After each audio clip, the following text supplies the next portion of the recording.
समुद्राच्या भरतीची वेळ चुकल्यामुळे लालबागच्या राजाचं विसर्जन उशिरानं, वेगानं वाढलेल्या भरतीच्या पाण्यामुळे राजाला खोल समुद्रात नेणारा तराफा आणि मूर्तीचा पाठ यांची जुळणी होईना। राज्यभरात गणपती बाप्पाला भावपूर्ण वातावरणात निरोप, पुढच्या वर्षी लवकर याच्या गजरात निरोप।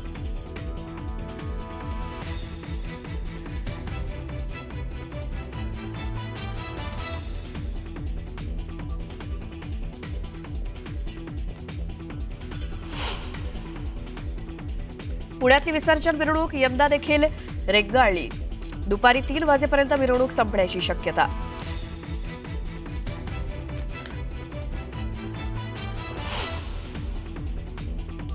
राज्यात अनेक ठिकाणी विसर्जन मिरवणुकीला गालबोट, पुण्यामध्ये 4 तर शहापूरमध्ये 5 जणांचा बुडून मृत्यू, तर कोल्हापूरसह सांगलीमध्ये मिरवणुकीत वाद।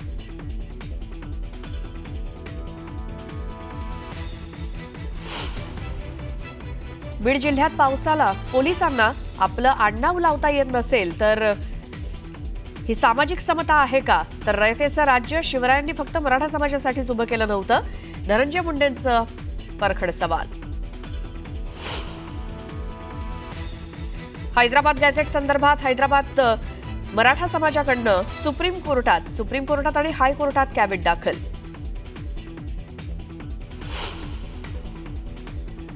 सरकारचा GR ओबीसींवरती घाला घालणारा, सरकारची भूमिका ओबीसी विरोधी, आमदार विजय वडेट्टीवारांची घणाघाती टीका।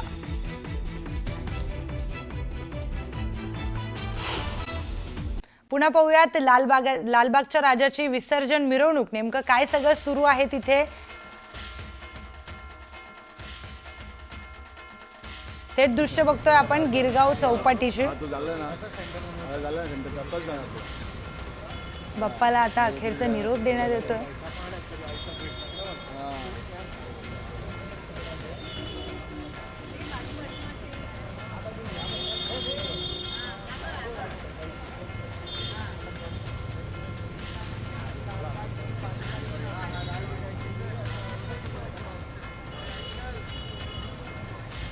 चोवीस तास उलटून गेलेत बाप्पाची मिरवणूक सुरू होऊन। काल 10 वाजल्यापासून लालबागच्या राजाची मिरवणूक सुरू झालेली। मंडपातून बाप्पा 10 वाजता निघालेले आणि आता जवळपास 10:30 वाजतायत।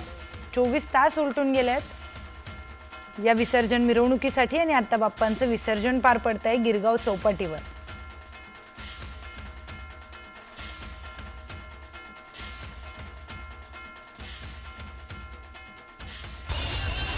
मुंबई बरोबर पुण्यातली ही काही दृश्य आपण बघतोय। पुण्यामध्ये अजूनही मिरवणूक सुरूच आहे आणि ढोल ताशांच्या गजरासोबतच आता डीजे देखील पुण्यामध्ये दिसून येतोय। डीजेच्या तालावर तरुणाई फिरकताना दिसून येतेय।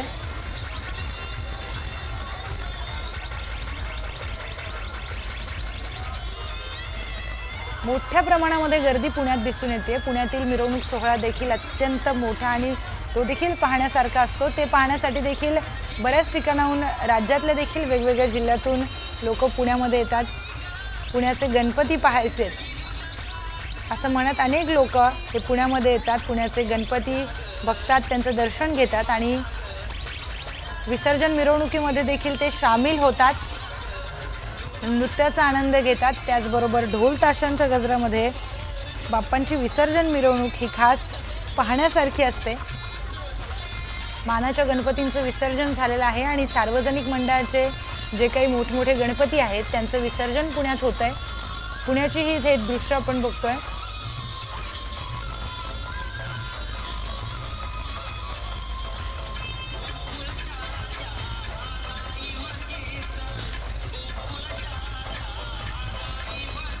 एक एक करत सार्वजनिक गणपती मंडळाचे गणपती हे पुढे जात आहेत, एक एक करत त्यांचं विसर्जन पार पडतंय। पुण्यामध्ये देखील काल सकाळपासून मिरवणुकीला सुरुवात झाली होती। दिवसभर आपण पुण्यातली सगळी दृश्य बघितली। अतिशय सुंदर ढोल ताशाच्या गजरामध्ये बाप्पांची मिरवणूक तिथे काढण्यात आली।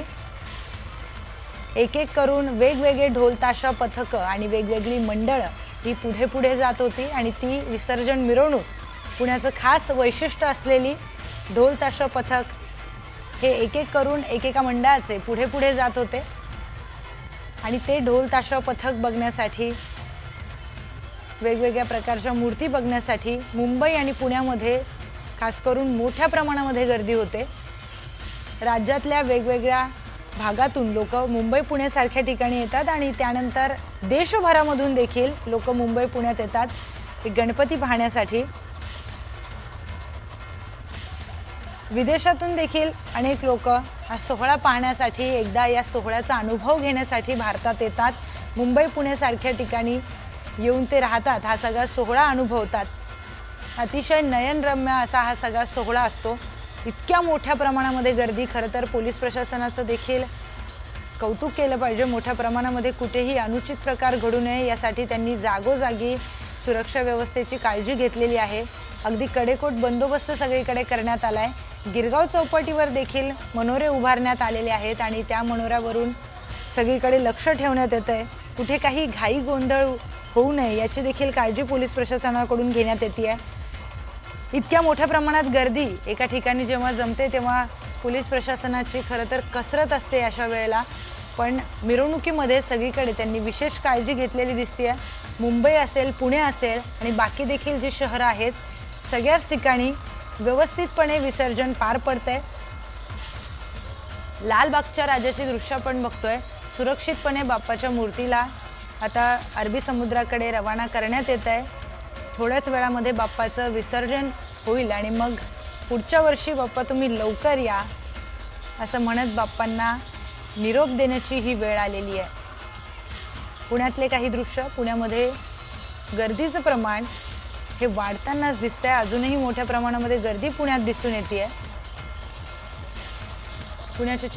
पुण्याचे जे मानाचे गणपती आहेत त्यांचं विसर्जन पार पडलेलं आहे आणि त्यानंतर तरुणाईंचा एक खास उत्साह दिसून येतोय। डीजेच्या तालावर नाचताना तरुणाई दिसून येते।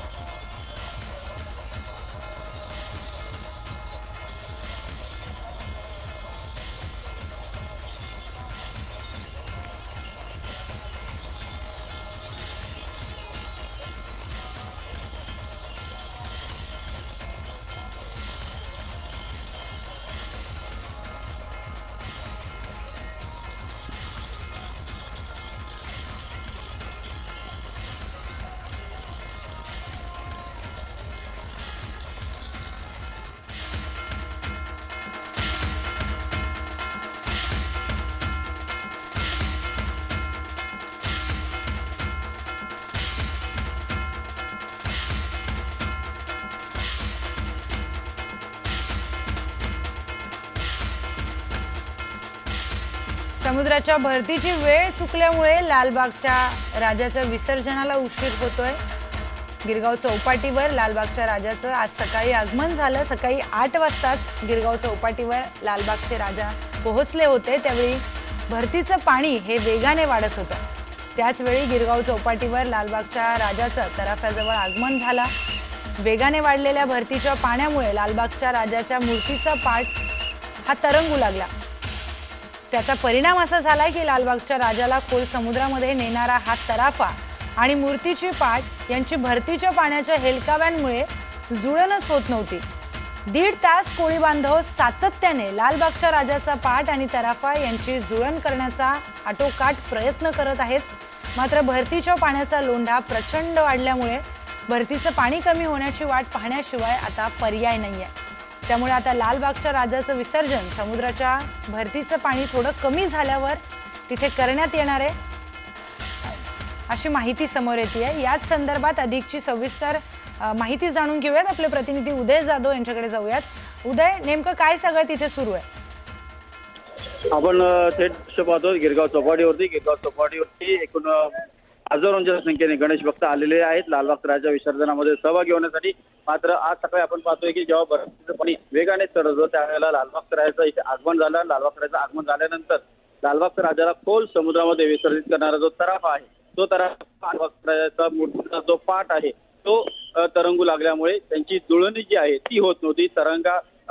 जो तराफा आहे, तराफा आणि लालबाग राजाचं मूर्तीचा पाठ यांची योग्य जुळणी होणं अत्यंत महत्त्वाचं आहे, जेणेकरून लालबाग राजाची मूर्ती जी आहे ती तराफ्यावरती येते आणि त्यानंतर हा तराफा जो आहे तो लालबाग राजाला खोल समुद्रात घेऊन जातो। मात्र भरतीचं पाणी जे आहे ते वेगाने शिरू लागलं. मोठ्या प्रमाणात लोंढा जो आहे वाढत होता आणि त्यामुळे एकंदरीत परिस्थिती जी आहे ती काहीशी कठीण बनली होती. त्यावेळेला कोळी बांधव जे आहेत सातत्याने जवळपास आता 1.5 तास होत आलेले, 1.5 तास कोळी बांधव सातत्याने प्रयत्न करतात लालबागच्या राजाच्या विसर्जनासाठी. जो मुख्य तराफा आहे तो आणि लालबागच्या राजा पाट यांची जुळणी करण्यासंदर्भात मात्र पाण्याचा लोंढा प्रचंड वाढल्यामुळे लालबागच्या राजाचं विसर्जन जे आहे ते काहीसं आता उशिरा होणार असल्याचं सांगितलं जात आहे. भरतीची वेळ जी आहे सकाळची ती प्राथमिक चुकीची झालेली आहे. भरतीची वेळ चुकल्यामुळे लालबागच्या राजाचं विसर्जन जे आहे ते उशिरा होत असल्याची माहिती आता सांगण्यात आलेली आहे आणि पुढच्या काही वेळातच जसं भरतीचं पाणी कमी होईल त्यावेळेला लालबागच्या राजाचं विसर्जन जे आहे खोल समुद्रात करण्यात येणार असल्याची माहिती दिली आहे. उदय, मोठ्या प्रमाणामध्ये तिथे गर्दी दिसून येतेय. खरं तर 24 तास उलटून गेलेत. बाप्पांची जी मिरवणूक आहे त्याची सुरुवात होऊन आणि आता गिरगाव चौपाटीवरची आपण दृश्य बघतोय. मोठ्या प्रमाणात गर्दी दिसतेय आणि जो काही उत्साह आहे गणेश भक्तांचा तो देखील दिसून येतोय. काय सांगशील? लालबागच्या राजाचं आज सकाळी 8च्या सुमारास आगमन झालं गिरगाव चौपाटीवरती. त्यावेळेला जे गणेश भक्त लालबागच्या राजाच्या सोबत ते गिरगाव चौपाटीवर आले होते ते सर्व गणेश भक्त अजूनही गिरगाव चौपाटीवर थांबलेले आहेत. लालबागच्या राजाचं विसर्जन होईपर्यंत सगळे गणेश भक्त इथे थांबतील, कारण दरवर्षी आपण पाहतो सर्व गणेश भक्त गिरगाव चौपाटीवरती लालबागच्या राजाप्रमाणे पुढच्या वर्षी लवकर या असे एक साथ घालत असताना आपल्याला पाहायला मिळत आहेत. आता देखील आपण थेट ही दृश्य पाहतोय. लालबागच्या राजाचं विसर्जन उशिरा होत आहे, मात्र गणेश भक्त मात्र जे आहे गिरगाव चौपाटीवरती उभे असल्याचं ऐकून आपल्याला पाहायला मिळत आहे. जसं आता भरतीचं पाणी हळूहळू ओसरू लागेल तसं जसं आता लालबागच्या राजाचं विसर्जन जे आहे ते देखील करण्यात येणार असल्याची माहिती. अगदी कोळी बांधव बऱ्याच वेळापासून प्रयत्न करतायत. 1.5 तास झालाय कोळी बांधव प्रयत्न करतायत, पण भरतीचं पाणी हे कमी झाल्यावरच काही होईल असं वाटतंय. बऱ्याच वेळेपासून त्यांचे प्रयत्न सुरू आहेत, पण पाण्याचा लोंढा इतका प्रचंड आहे की भरतीचं पाणी कमी होण्याची वाट पाहण्याशिवाय आता आपल्याकडे पर्याय नाही आहे. आता भरतीचं पाणी कमी झाल्यानंतरच बाप्पांना त्या नवीन स्वयंचलित तराफवर टाकण्यात येईल आणि मग त्यानंतर तराफ्यावर ठेवण्यात येईल आणि मग तो तराफा अरबी समुद्रामध्ये गेल्यानंतर काही ठराविक लोक त्यावर असतील आणि त्यानंतर व्यवस्थितपणे बाप्पांचं विसर्जन तिथे करण्यात येईल. पण तोपर्यंत आता वाट बघण्याशिवाय आपल्याकडे पर्याय नाही आहे. गिरगाव चौपाटीवरची ही दृश्य आहेत. 8 वाजताच लालबागचा राजा हा गिरगाव चौपाटीवर पोहोचलेला होता, पण त्यानंतर बराच वेळ प्रयत्न केला कोळी बांधवांनी, पण समुद्राच्या भरतीची वेळ चुकल्यामुळे लालबागच्या राजाचा विसर्जनाला उशीर झालेला दिसून येतोय. जवळपास 2 तास झालेत, त्यामुळे उशीर होतोय लालबागच्या राजाच्या विसर्जनाला. गिरगाव चौपाटीवर राजाचं आगमन झालं होतं सकाळीच, पण भरतीचं पाणी हे वेगाने वाढतंय. त्यावेळी गिरगाव चौपाटीवर लालबागच्या राजाचं तराफ्याजवळ देखील आगमन झालं. नवीन स्वयंचलित हा तराफा अतिशय सुंदरपणे त्या तराफ्याला सजवण्यात आलेलं, पण वेगाने वाढलेल्या भरतीच्या पाण्यामुळे लालबागच्या राजाची मूर्तीचा जो पाट आहे तो पाण्यावर तरंगायला लागला. त्याचा परिणाम असा झाला की लालबागच्या राजाला खोल समुद्रामध्ये नेणारा तराफा आणि मूर्तीचा पाट यांची भरतीच्या पाण्याच्या हेलकाव्यांमुळे जुळण झाली नाही. 1.5 तास कोळी बांधव सातत्याने या लालबागच्या राजाचा पाट आणि तराफा यांची जुळण करण्याचा आटोकाट प्रयत्न करतायत. 1.5-2 तासांपासून कोळी बांधव खरं तर हा पाट आणि हा तराफा यांची जुळण करण्याची प्रयत्न करतायत, मात्र भरतीच्या पाण्याचा लोंढा प्रचंड वाढलाय. त्यामुळे भरतीचं पाणी कमी होण्याची वाट पाहण्याशिवाय आता पर्याय उरला नाहीये. त्यामुळे लालबागच्या राजाचं विसर्जन हे समुद्राच्या भरतीचं पाणी थोडं कमी झाल्यावर करण्यात येईल अशी एक माहिती मिळतेय समोर.